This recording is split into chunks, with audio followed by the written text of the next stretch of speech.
Hi, I'm Casey. And I'm Lauren. And this is Magnum B.I, the podcast where we try and add a bit of a social justice commentary to true crime. Episode 2. Episode 2. Back again. We got through Valentine's Day. We're still single. And still hot, in case anyone's wondering. Still looking. Yep. At Casey_Adrian on Instagram. Thank you. And at Lauren Walensik on Instagram. Yep. We will be linking that below It if will you're be interested. there. Yep. So, this is my week to do a case. I'm really excited. I know. I'm super excited. I saw this one a while ago in a YouTube video by a YouTuber by the name of Wendigoon, and it was titled something like Weirdest Serial Killers Ever. Okay. And I was like, all right, this sounds really interesting. And I gave a little preview last week. So this time, we're diving into the case of Gilbert Paul Jordan, the boozing barber.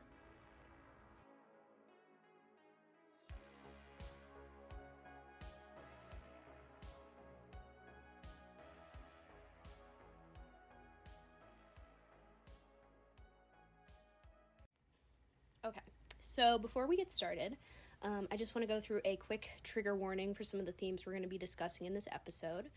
This is going to be a case study on a serial killer, so there will be discussion and themes of alcoholism, drugs, sexual abuse, violence, rape, murder, and racism. Oh, and police negligence, because that's going to be a very big theme in this the last one goes in hand in hand with that. Oh, yes it does. So, we're going to start off with a tiny bit of biographical information. We're going to build a timeline to kind of work through his career, I guess we should call it. That's a word for it. Yep. So our main man, Gilbert Paul Elsie, is born December 12th, 1931, and he's a Sagittarius. Yep. Sorry, Casey. It's okay. No biggie. We can't all be good. It's whatever. Yeah. So, unfortunately, there's not a lot of biographical information about, like, his early life and his childhood, but based on what we know about, like, the future and his behaviors, the assumptions are really not good. In later court proceedings, he is diagnosed as having an antisocial personality disorder, which, for people that don't know, is a person whose conduct is maladjusted in terms of social behavior with disregard for the rights of others, which often results in unlawful activities. So this is going to cover or color a lot of his decision-making, as we will find out. So by the time he is 16, he is a total alcoholic. Like, he's completely dropped out of high school. And by this point, it was said that he consumes around 50 ounces of alcohol on any given day. At 16? Yes. And for context, I had to do some conversions here. I had to do some math. That's 3 pounds of liquor a day. Oh, 3! His poor body. Yep, or, like 2 standard bottles of vodka. That's a lot of alcohol. At 16 years old. At 16. So, wow. By the time he's 21, we're in 1952, his list of criminal offenses includes theft, assault, and heroin possession. But, like, nothing super crazy at this point. All things considered. Yeah. Nothing violent, at least. No, not yet. So, he has all of that under his belt by the time he's 21. But by this point, his biggest vice overall was going on these extreme alcohol-induced sexcapades.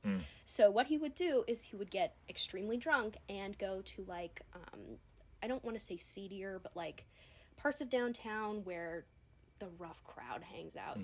People that are consuming lots of alcohol, doing lots of drugs, and you find, like, sex workers or fellow alcoholics to join him in his alcohol-induced sex sprees and just, like, go fucking crazy, because that's what he did. Yep. This is our guy, the boozing barber. What city is this again? This is Vancouver. Vancouver. Yep. Okay, gotcha. So, that's all the background info. His first consequential brush with the law was in 1961 when he's 30. Major trigger warning. Oh, no. He is arrested after police discover a 5-year-old girl that he abducted in the trunk of his car. Oh, my God. And she was obviously we don't have her name or the exact location where she was abducted from because she's a minor. Yeah. But we do know that this girl was from an Aboriginal reservation. Oh, fuck this guy. Who he had kidnapped and taken, like, miles and miles and miles away from her home. So, oh my God, we don't know for sure, like, what he did to this girl other than kidnapping, because that information was never publicly released. Yeah. But this is a really bad guy. Yeah. So despite, Obviously. yeah. Do you have any information on how they found the girl? I'm not sure specifically. It was just like basically they said that the police found her in his car. Oh, I'm so glad she was alive. Yeah, she was alive though. Good. He was charged with abduction, but the court never followed up on a conviction. What? Yep. Even though they literally found her in the trunk of a car. That's fucked. I know. Well, that's just racism. Yeah. And it gets worse. So the case itself, even though there was like a concrete conviction in place for, you know, there literally being physical evidence of him committing a crime, was closed due to something called a stay of proceedings, which in legal jargon means an indefinite pause on the case. There's like no information as to why they decided to do this, so, you know, draw some assumptions here, people. It's not like possession of marijuana, it's the abduction of a 5-year-old. Yeah, that was a child. That's a kid. It was a kid! In his trunk. In the trunk of his car. Wow. What year was that again? That was 1961. So we're off to a great start. Yeah, obviously. Here we go. 1963. He has another brush with the law after luring a pair of women to his car for a binge drinking episode. So, he's charged with theft. Of... Exactly. like what? Okay. That's the official crime that was leveled against him, was theft. Like, he was also charged with rape, but he was never convicted on the rape charge, only theft. Theft of what? I really don't know. Are you serious? I'm dead ass, yes. Okay. Like, it's crazy. And, like, this is just a taste of, like, the absolute rampant police negligence we're going to get into with this case. Because he has an extensive criminal record by the time he's, like, actually genuinely arrested. Oh, my God. So, I'm trying to kind of give you guys a little bit of a picture into his character. This guy had a good lawyer. Yes, he did. Yes, he did. And we'll get into that a bit more later. So, now it's 1965. Gilbert Paul L.C. applies to have his name changed to Gilbert Paul Jordan. Okay. And he, in doing so, exploits a loophole in the Canadian legal system where individuals aren't required to disclose criminal records or be fingerprinted before changing their identities. Whoa, really? And the fucked up thing is, this guy is the reason that they closed this loophole. Yeah. Because of all the shit he goes on to do. Yeah. So, unfortunately, this is the same year that he committed his first killing. Which obviously no one knows about at this point in time. Yeah. We're going to talk about that more later. But as a result, the name change request is approved, and he basically gets a clean slate to go and do whatever the fuck he wants. Wasn't the government like, why do you want to change only your last name? No. Like, They didn't. To something totally, completely different? No, they didn't look into it at all. They were like, yeah, sure, whatever, go ahead. And so he changed his name, and he went on to do a bunch more nasty shit. Wow. Yeah. God forbid they be retrospective. I know, right? Yeah. Are you ready? Mm-hmm. So, we're going to do a bit of rapid fire stuff here. 1971, he's arrested for committing an indecent act in a public place. He's acquitted. In 1973, he's arrested for indecent exposure. Convicted, but I couldn't find any information on how long his sentence was or if there was a punishment, community service, whatever. Yeah. 1974, he's arrested for committing an assault of indecent nature and convicted. Oh my God. This time, he has to serve 2 years and, like, 1 less day in prison. And the court tried to declare him a dangerous offender. But thanks to his lawyer, the request was denied, and he was out on parole in 1 year. Whoa. In 1 year! How are you not a dangerous offender after that? After Shouldn't all of that this, just be like... after kidnapping, theft, like, attempted rape, multiple indecent exposures, they're like, nah, he's good. Whoa. Like, it's insane. Yeah. Another major trigger warning. 1975, he's arrested for the abduction and rape of a woman who had previously been living in a mental institution. Oh. This guy is a bastard. That's heartbreaking. It's awful. She, obviously, again, her information is not released to the public because she doesn't have, like, the same autonomy. Yeah. You know, and they want to protect her identity because she had some sort of mental disability. Yeah. He's convicted on multiple charges. Guess what the charge that convicted him was? Theft. No! That is a good guess, though, all things considered. He is convicted of assault. Ugh. The maximum sentence, 2 years and 2 months. Oh my God. Yep. Did he get the maximum sentence? He did not. guys. Yep. So, okay. In Canada, depending on the severity of the offense, a summary conviction has a maximum punishment of up to 18 months of imprisonment. But if the defendant is under 16 years old, they can face imprisonment up to 2 years less than a day. So we can make some assumptions about the age of the individual. Mm-hmm. I had to do some digging and do some legal documentation, but... So they were probably under 16. Probably under 16. So it seems like, considering the circumstances, he was given the maximum sentence, but we really have no information to confirm or deny that. Ugh. Regardless... That is so sad. It's awful. Yeah. It really is. And, you know... Let's take a moment to let that soak in. Mm-hmm. Here's the worst part. The thing that drew me to this case originally was the fact that this guy, you know, has an extensive criminal record. He's consistently violated the law and has only increased the severity of his crimes as he's gone, you know, as one does. Mm-hmm. And basically, time and time again, he's gotten what? A slap on the wrist. Yeah. So, obviously, he's getting bolder and bolder and bolder. Mm-hmm. So, by the time he's graduated to committing actual murders, he, like, doesn't really care. Yeah. He's like, whatever, what are they going to do? Yeah. Put me in jail for 2 years? I'll just get out again. No, exactly. So, how did he get away with doing these things for so long? A lack of accountability and plausible deniability. Because, as we'll see in this upcoming section, Gilbert has a very specific pattern when it comes to picking the women he chooses to pursue. He makes sure to seek out women that were by nature at some sort of disadvantage to him in terms of a power dynamic. Mm-hmm. So we've seen this already, whether, you know, it was the child literal that child he kidnapped, yeah. The person that was from the mental institution, fellow alcoholics, whether they be inebriated or not, yep. or Indigenous women, that turned out to be this MO, this pattern that we see build as we go through the timeline of his crimes. Ugh. So... like I said, we start to see that become a pattern the longer we go on. And he makes sure to seek out individuals that fall within the First Nations tribe in Canada, a distinction between the Métis or Inuit people. Excuse my pronunciation, I am very white. Of that already vulnerable group of individuals, he tends to seek out sex workers. Ugh. So that's just a 1-2 punch for any police officer that's, like, you know, even attempting to care about these poor people. Yeah. Yeah. And, you know, this is not me trying to victim blame anyone. This is not an anti-sex work, anything sort of podcast. I'm just saying that as we go through these cases, you can kind of see where the police are picking and choosing whether or not they decide to care. Yeah. Well, because especially in the 70s, they're just seen as women on, like, the wrong side of the law. Exactly. And they're Aboriginal. Mm-hmm. So, like, I mean, again, like you said, that's a 1-2 punch. Mm-hmm. Exactly. Oof. So... we actually have a quote here from Gilbert from the trial when he's convicted years in the future. I don't need to hear it from him. I have no interest. He basically says, I seek out drunks. Sober people don't spend time with me. I didn't have an option. I don't want to drink in my room all by myself. So. That's really interesting. Mm-hmm. So he is like, okay. As a person that has this proclivity for drunken sexcapades, someone that has antisocial personality disorder, with zero empathy for other human beings, this is his frame of mind.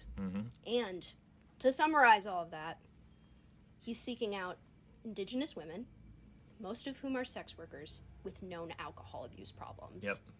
3 very bad things to be if you're the victim of a murder in Canada. Oh, yeah. Or anywhere, honestly. Oh, big time. Big time. Yep. And even if one of these, I mean, I don't know what's coming up in this case, but even if one of these women got away and tried to, like, get a charge pressed against him, no one's going to take them seriously, you know?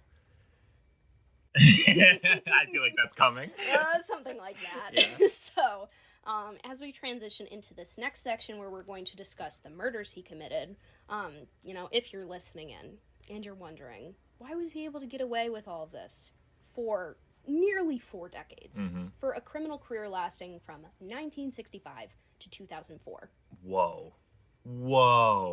Like, yeah. It's the perfect storm. That's the most fucked up part. He has all of these things working in his favor. And I don't want to, like, ascribe, like, any kind of, what's the word I'm looking for? I don't want to praise him for that. but it Yeah. is clever. That's No. the fucked up Yeah. part. Yeah, yeah. You know, He knew what he was doing. Exactly. And, like, there's no way that you can consistently seek out these kinds of people without doing it on purpose, is Yeah. what I'm getting at here. That's so fascinating, too, because all the things that these women have in common, Mm-hmm. it's not like he's in, and this might sound messed up, but it's not like he's into, like, blondes, or he's into, like, women who work at banks. He's Yep. into people specifically who he can get away with killing and raping. And so it's, like, it's not even a type. It's, like, him thinking about himself. Yeah, the most disadvantaged person in this context that you can find, take advantage of, and get away with. Yeah. Yeah, yeah. Which is insane because, like I said, I originally found out about this guy through a YouTube video, and the information that I gleaned from that was like very passing. I was like, oh, this is a guy that is called the Boozing Barber. Like, that's an interesting name. I want to learn more about it. I didn't realize that there was this whole other layer to it where there was like such a distinct pattern with his victims. Of, like, colonialism and racism and, yeah. Wow. And completely taking advantage of the system and gaming it to his advantage. I hate him. Yeah. I do too. Yeah. He is a nasty, nasty guy. So, now we're going to start talking about the murders. So, trigger warning. Here we go. And just, sorry, really quick, to wrap up, at this point, he's only served, like, 4 years in jail? About, yeah. Wow. Yep. Okay.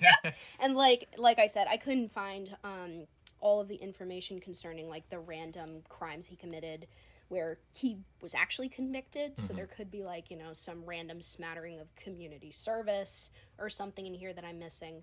But basically what I'm getting at is he just does not care because like there's been little to no consequences for any of his actions. And at this point, he's already killed someone, but nobody knows yet. Oh, So, damn. We're circling back. It's 1965. This is the murder that we mentioned beforehand.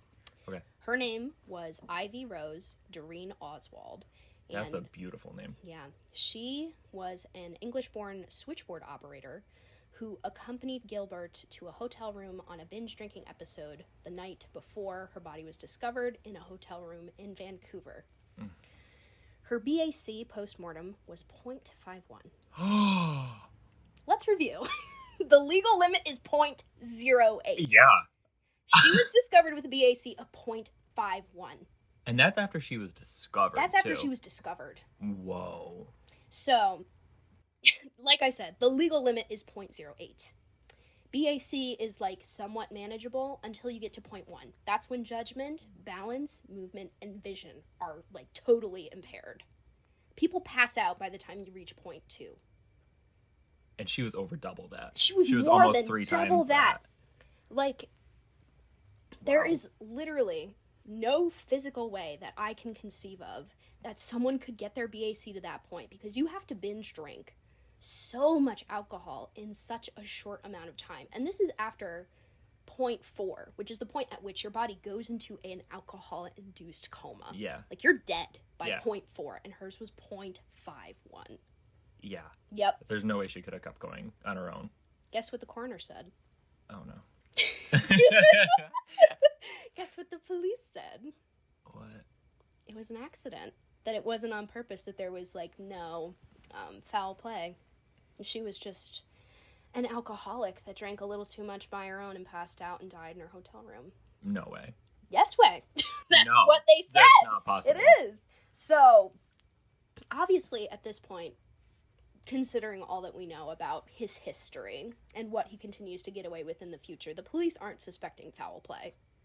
You know, plausible deniability and a lack of accountability. We're back at it again. Yep. So, like I said, at this point, there's no physical evidence to connect Gilbert to the incident, and it won't be until 20 years later, at the trial of a different victim, that he ends up confessing to his involvement in the situation. Wow. But we're going to discuss that in more detail later. So, timeline-wise, we're now at the point where he is arrested and convicted for the abduction and rape of the person that was in the mental institution. We're in 1975. He teaches himself how to cut hair in prison, and once he gets out of jail, he opens a barber shop in 1980. Now, I don't know about you. I don't want Sweeney Todd, He's on, like, double vodka craziness coming at you with, like, a fucking straight razor, but that's just me. Now, see, okay, I'm not opposed to that because I think if he could come out of prison, he finds an occupation and a trade that he's passionate about. It keeps him from doing all these awful things. That could be great. You know, it's the same thing about like offering college to people incarcerated. Like that could be really good. Absolutely. Obviously not the case. No, not at all. But hypothetically. Yep, because unlike a person that, you know, ends up in prison and comes out, you know, whether it's they're no longer using or selling drugs, or they've like found a new lease on life and they're doing something different, they're afforded the opportunities to, you know, break that cycle. They've broken an addiction. He continues to do all the same things and continue to get away with it. Oh my God. So, unfortunately, as he's getting out of prison, this is the same year that would begin the most prolific period of his crime spree. So we're getting into more murders here. As per the conditions of his habit, you know, seeking out women, getting crazy drunk, and having these insane sexcapades with them, he finds 2 more women and binges and uses them for his sexual gratification before their bodies are discovered. So I'm going to tell you their names, where they were discovered, and their BACs. Oh, no. Okay. So, the first victim was Mary Johnson, who was discovered on November 30th, 1980, at the Aylmer Hotel. Her BAC was .34. Whoa. Which, not the worst, but it's still very bad.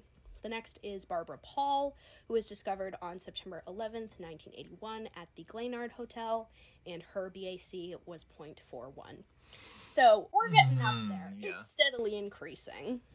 At the same time, from 1982 to 1985, 3 more women mysteriously die in his barbershop, also from alcohol poisoning. In the barbershop? In the barbershop. So he's now directly connected to these. Yeah. His name is like, or at least it should be, like on like some sort of list, you know? Of women who are dying the same way. Same exact way, same place. Yeah.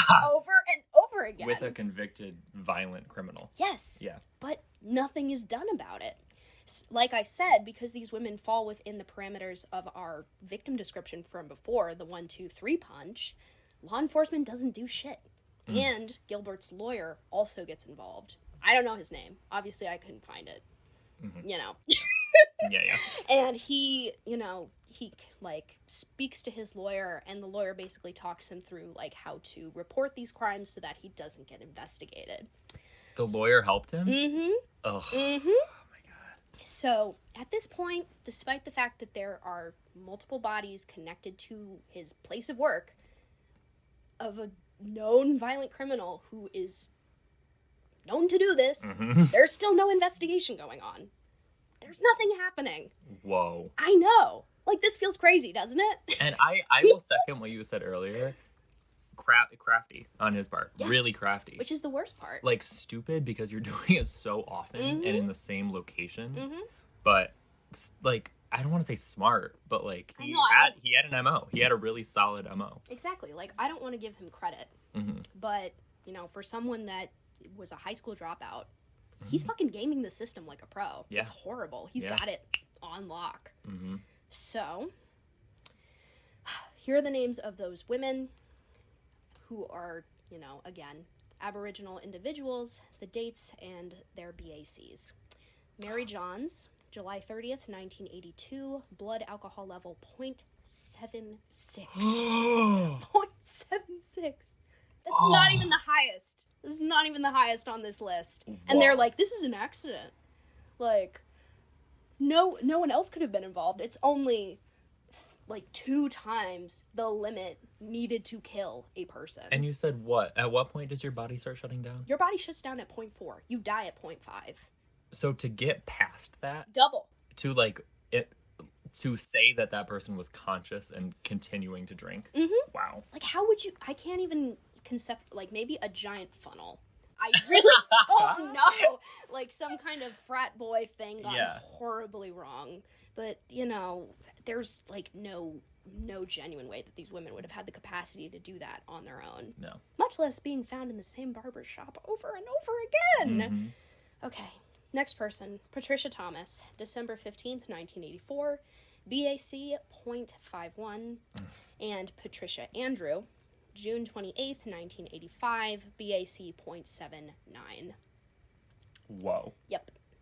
The last person that he was seen with before the trial that catalyzes the police to, like, really start the investigation was a woman by the name of Vera Harry.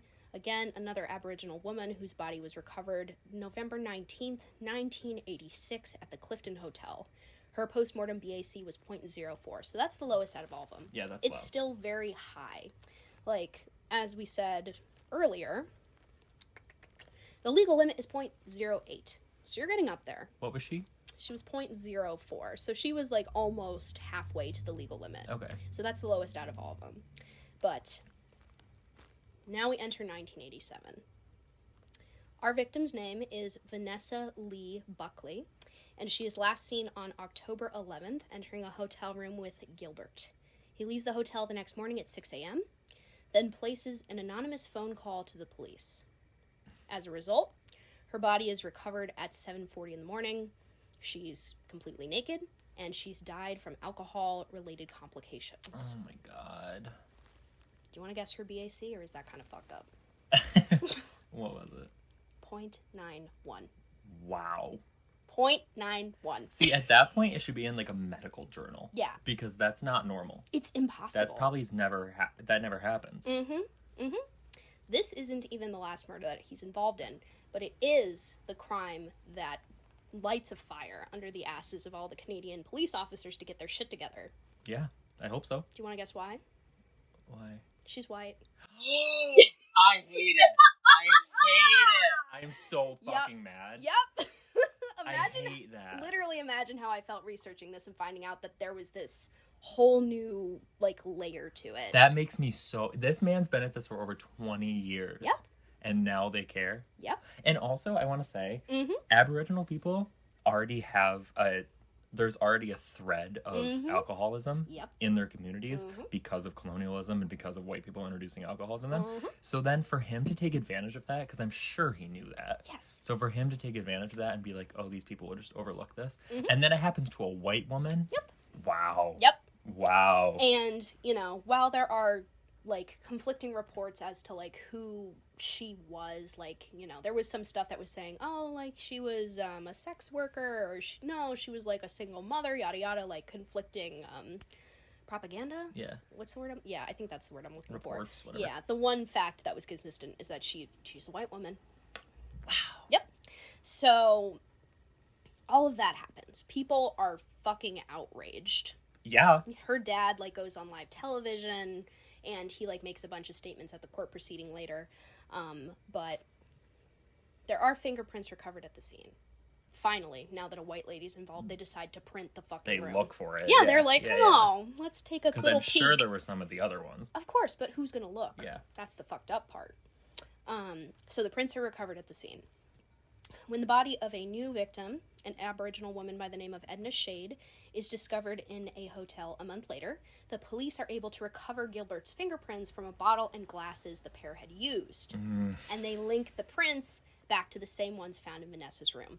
So, now they have a suspect. Finally, after he's committed, like, 7 murders at this point. Yep. 7. And that's how ballsy he got, too, that Yeah. he just didn't care about... No. I mean, I don't know how common fingerprinting and DNA was at this point, but he just got so ballsy. He was like, well, they're not even looking, so I don't need to be careful. Exactly. And I mean, you know, it could be a combination of him, like, being super emboldened by all of his success, or it could just be he was so drunk he didn't care. Yeah. Because he was equally as fucked up as these women. Well, yeah, close. I mean, But not as drunk, you know what I mean? So, from there, the police are able to track the anonymous phone call that Gilbert placed back to him, and they place him under surveillance. So... Surveillance. Surveillance. So Okay. they keep an eye on him. So now, after all of this, after we've discussed all of these murders up to this point, you may be wondering, how does someone kill another person with alcohol? And, you know, playing devil's advocate, how does one even prove that this is the method that he killed them by? How do you be like, no, this is... Like, we have definitive proof that this man is doing this exact thing to kill these women. Yeah, that's a tough one to prove. Yep. So, October 12th, November 26th, 1987. The police observe Gilbert as he would, and I quote, this is from documentation from the trial, seek out native Indian women in the Skid Row area of Vancouver. On 4 different occasions, the police rescued the women involved before they became victims themselves. The women were Rosemary Wilson, November 20th, 1987, at the Balmoral Hotel, BAC 52, or .52. Oh. Verna Chartard, November 21st, 1987, at the Pacific Hotel, BAC .43. Sheila Joe, November 25th, 1987, at the Rainbow Hotel, BAC unknown. And Mabel Olson, November 26th, 1987, at the Pacific Hotel, again, BAC once again unknown. Why didn't they stop him here? That's my question. Wait, so they were watching him do this. Him. Yes. They knew it was him. Mm-hmm. And they were intervening only as they got drunk enough that they're like, maybe we should step in. But not arresting him. Not arresting him. They're just like, oh, don't do that. And he was like, okay. And he did it again. Yeah, that alone says something, that they were aware of it and they didn't do anything. Consistently. Like, were they waiting for one of them to die? Like, what was going to be the straw that broke the camel's back there? I think this next quote is what did it. So as they're tailing him, as he's pursuing his last victim, they hear him offering money to these women to get them to drink themselves to death. What? Yep, so he's completely taking advantage of the fact that these women are sex workers and they subsist off of a system where they have to do pretty much anything to keep themselves afloat financially. Yeah. So they hear from outside of his room, and I'm going to quote it, even though it's awful. Have a drink. Down the hatch, baby. $20 if you drink it right down. See if you're a real woman. Finish the drink. Down the hatch. Hurry. Right down. Oh, my heart is broken. Like, doing, like, the nastiest, most fucked up. Oh, my God. Yep. And these women are probably already intoxicated. Yep. They're scared. Yep. And they probably already have an unhealthy relationship with alcohol. Mm-hmm. There's a good chance. Mm-hmm. So for him to be pressuring them into doing that in a hotel room, wow. Yep. Like, I remember reading somewhere, and I'll see if I can link the article I remember this from, but I remember them saying that he would, like, bring the women, like, back to his hotel room already intoxicated, and then, like, bring them through this vicious cycle of trying to get them to drink more. Yeah. And even if that wasn't enough, when he was finally arrested, he was in the midst of trying to finish the deed himself. So police intervened as he was in the middle of poisoning Mabel Olson, our final victim, laying on top of her while she was unconscious, forcing more alcohol down her throat. Like, the most horrible way to die. I can't even imagine. And we don't even know her BAC. That part wasn't even reported. So we don't even know how drunk this woman was. Oh my God. I'm pretty sure she survived because she's not, like, I don't think she was a victim because in the previous section I quoted from, it said they were rescued before they died. So she lived, but even picturing that makes me want to throw up. Well, and she also, in a way, got lucky that they intervened, yes, because up until this point, they've rescued these women after this happened. Mm-hmm. So who's to say that if they didn't, for some reason, decide to walk into the room, that she wouldn't have died? Yep. Wow. Yep. That's so sad. Yep. So up until this point, he's been, like, dancing on the line of, you know, did someone else do this? Was this just an accident? But now they have solid, concrete evidence that this guy is poisoning these women with alcohol. How can you be that evil? I know. That's what I'm saying. This is, like, one of the more crazy ones that I've seen. And I consume a lot of true crime. You know, I read the books and everything. It's crazy. Wow. So, awful. But, silver lining, he finally gets caught! Yay! After all that time. Yeah, only like 30 years. Yeah, 4 decades. 40 years. 4 decades. 4 decades. Wow. So, by this point, He's been involved in 10 murders that we know of. Let's try and guess what he gets convicted for. I don't want to know. We can end it. I don't want to know. No, sorry, we gotta finish it. Are you being serious? I'm dead ass, yeah. Are you ready? Yeah. So, while he is linked to all 10 of the murders, he's only charged with 7. But he only served a sentence for 1. Can you guess whose sentence he served? The frickin' white lady? Vanessa's! That's right! Whoa. And he didn't even get a murder charge. What did he get? Manslaughter. Manslaughter? Manslaughter! Are you serious? It is, yes! What year was he convicted or sentenced? 1987. You know? That's wild. So, for all of that, he got 15 years. 15? He appealed it, got it down to 9. Only served 6. Because of his fucking lawyer. Whoa. I wish I was kidding. Did he come from money? Did you see that? How did he have the money for this amazing lawyer? I couldn't find, amazing anything. In terms of, you know what I mean? Yeah. But no, I genuinely could not find anything about his upbringing. So I don't know where he got this money, what these connections are. I have to wonder if he had, connections within the police force or if he, had a family member that was a lawyer. Because, the evidence is damning. This is a man that should be behind bars for, ever. Oh, yeah. Forever. So I have no idea how he did this. This lawyer must have been smoking lawyer crack. I don't know. Literally. He was, going sicko mode on this judge. I don't know. Wow. So, here's a statement that the judge who lessened his sentence wrote. Justice Sam Toy. I hate him. And I quote, "Although the appellant has left a trail of 7 victims, the last was the first occasion when persons in authority, in a forceful and realistic manner, brought to the appellant's attention the fact that supplying substantial quantities of liquor to women who were prepared to drink with him was a contributing cause of their deaths, for which he might be held criminally responsible." Acting like he had no idea what he was doing. Uh-huh. And also, it's the only time they caught him because it's the only time they did anything about it. It's the only time they saw him physically doing it. There were 4 other women that they knew he was with. Mm-hmm. Even though, all of his little alcoholic friends that he would, hang out with on a consistent basis knew that this guy was I love getting drunk all the time. I love having drunken sex with people. This is my favorite thing to do. Mm-hmm. And he did. Mm-hmm. Again. Wow. He did end up going to jail, though. Love that. For only, how many years? 6 for the manslaughter charge. Right. Okay. So, by this point, he goes to jail. The year is now 2000. While in jail, he tries to change his name again. Okay.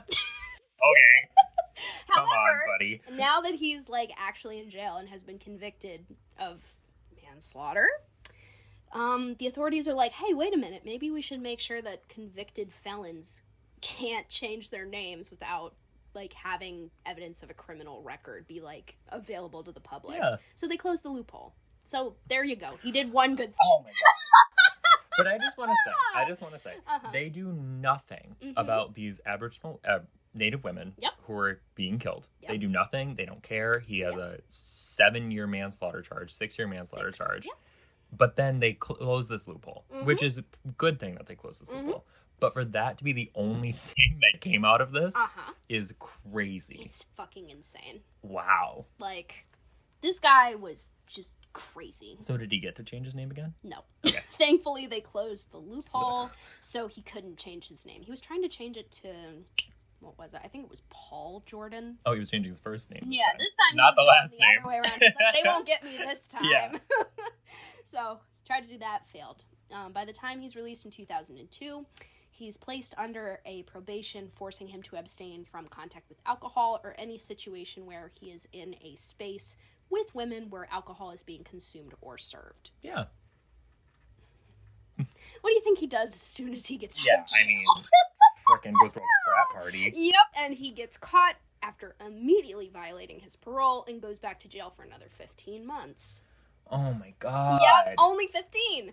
When he's released again in 2004, he's arrested again. Come on, dude. Because he is spotted at a party on August 9th. He's arrested on August 11th after a woman by the name of Barb Berkeley, a resident of the hotel who had a serious drinking problem herself, was taken to the hospital by a friend whose name is Kathy Waddington, where the two later identified Gilbert as the one that was, like, forcing Barb to, like, drink herself sick. Oh, my God.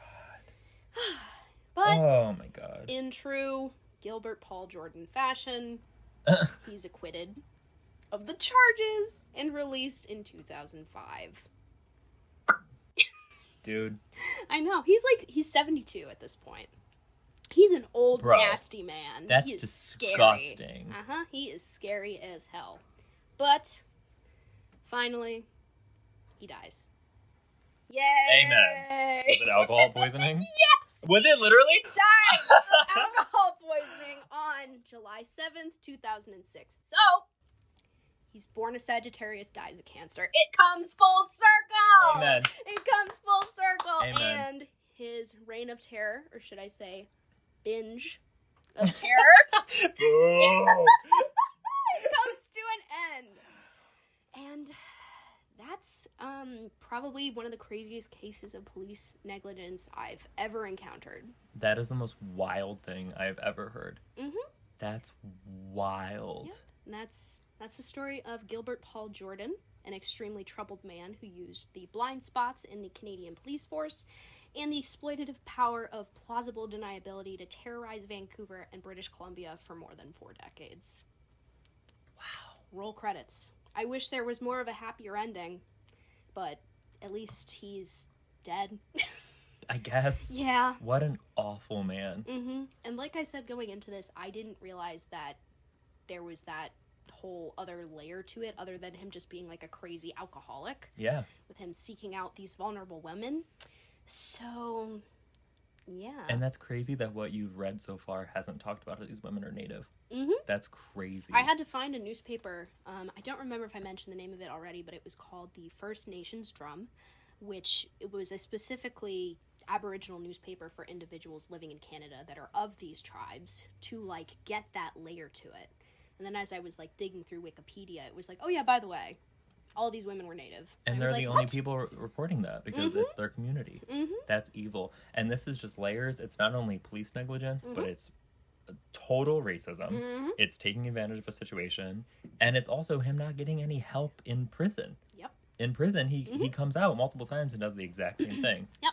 Wow. Yep. So instead of, our judicial system being something that's supposed to, like in Europe, reform people, help them get back on their feet, get them the counseling that they deserve or need to help them break that generational cycle of trauma or, make smarter choices, help them with addiction. Yeah. He's coming back out and he's like, fuck it, I'd do it again. What a piece of garbage. And he did.